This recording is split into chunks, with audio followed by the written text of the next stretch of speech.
Hey everyone, this is David. Welcome back behind the velvet rope. You recognize that voice. It's the one and only Sarah Fraser. David Yontif, my dear friend who I love.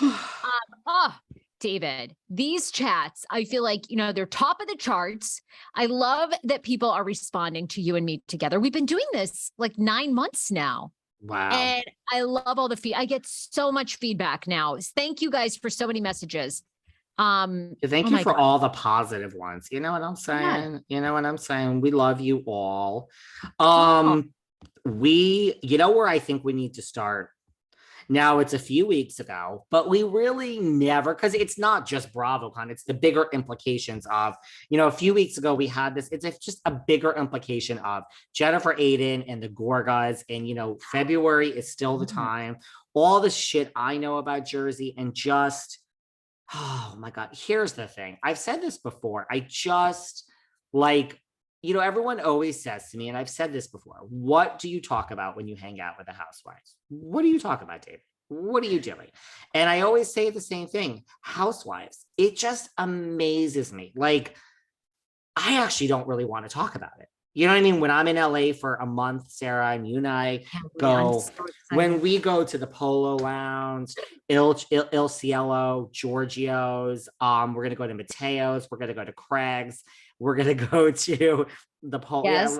Yeah, let me see where else we're going to go. Polo Lounge again. Yes. We'll go Four Seasons, and we'll do all the Vanderpump shit, and we'll go to the Abbey.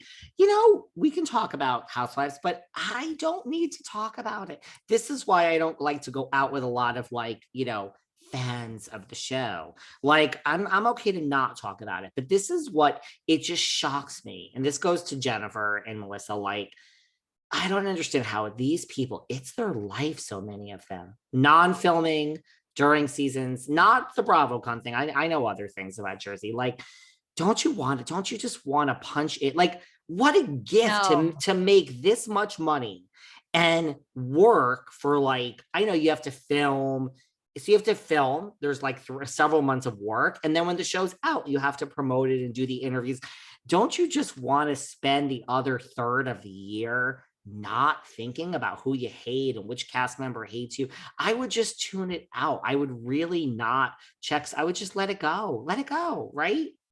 I mean, no, I think you say that, but you look at you as the podcaster. You're one of the top podcasters. You podcast 24/7. You are in it all the time. This is their job. It's their life. It's their career. You're not going to, they probably punch it for a few hours with their kids when they're at their kids' soccer team, but then you are right back in it. You are right back in it. There is always drama. They're not going to let it die. David, no. Then they're not going to have a gig. You got to keep it going. Just like Jennifer. Jennifer Aydin also has watched and learned, honey.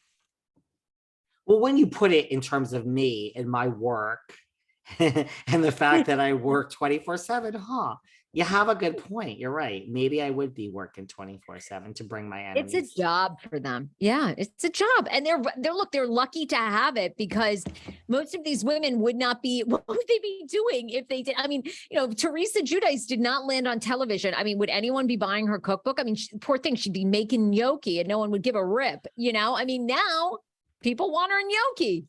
But this is why I think Teresa's so whatever. I really don't think Teresa gets into it when she's not working. She does when it's brought up, and she does interviews in BravoCon. I don't think Teresa, that's where it's you're a real power player, girl. We'll love her or hate her, she ain't going to be fired. She doesn't need to keep this train going, right? So she really could be like, oh, you all knock your fucking heads together when we're not.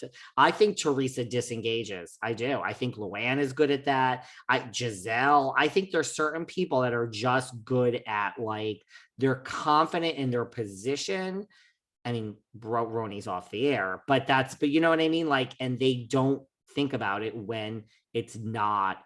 And when I say 24/7, we'll get into some things I'm talking you have fake accounts and you're attacking people, but so Jennifer and Melissa had this incident in Joe Gorga weeks ago at BravoCon. Jennifer threw the drink. Now, I heard a couple of things. I heard some stuff. Tell me what you're hearing, because I have listened to the podcast episode where Jennifer Aydin says, she essentially says that Louis was going over to Melissa and Joe with Louis' son to teach his son that you can be the bigger person and reach out. And essentially they wanted nothing to do with Louis Jr. They wanted nothing to do with Louis. I guess some words were exchanged or whatever. And then Jennifer jumped in and then off This you is go. that same time when the drink was thrown. Yes. Well, that was my understanding, right? Wasn't this the I didn't listen. I heard little snippets and then I said, oh Jesus, it's Jennifer's voice. I gotta go. Oh. But yeah, I'm being honest. I did hear something about that. So Louis was with Louis Jr. What he went over to Melissa and Joe and said, hey, like he was talking about him and Teresa, right? Not about Aydin. She had nothing to do with it. Is that what you're saying? Correct. Yeah, that's my understanding is that they were going over, I think, just to exchange pleasantries. And the Gorgas wanted nothing to do with it. Yeah, and especially Melissa, I guess, was the way that Jennifer describes it. And then basically Jennifer, of course, just goes in from there that they're kind of trash. And, but then, cause I always thought Melissa came in and said loser. And then, maybe it was 2 different times. I did hear that, but maybe it was at the same time. I don't know. But regardless, well, that's interesting about Louis and Louis Jr. But yeah, I mean, apparently Melissa said, because Melissa talked about this on her own podcast. And she said, Jennifer was talking all day about me at the panels that we're basically have one foot out the door and we're going to be terminated because we're not with Teresa anymore and enough was enough. And that, yes, like basically, that she said something like you loser. And then Jennifer just wasn't going to take it and turned around and was like, I'm not taking sides. I'm just, and then that's when the drink was thrown. So look, a lot of people are team Aydin on this, to be honest with you.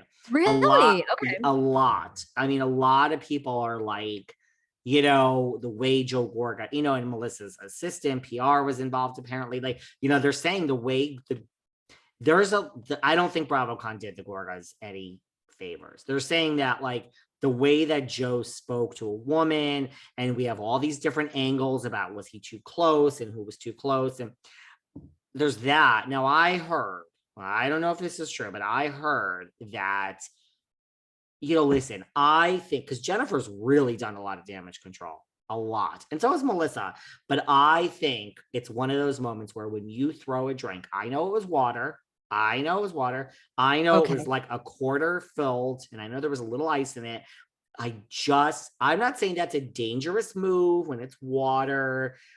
I just think, to me, when a drink is thrown or any object is thrown, now it's like you shouldn't have done that. I'm not taking sides. I just think from a corporate point of view, now I think you are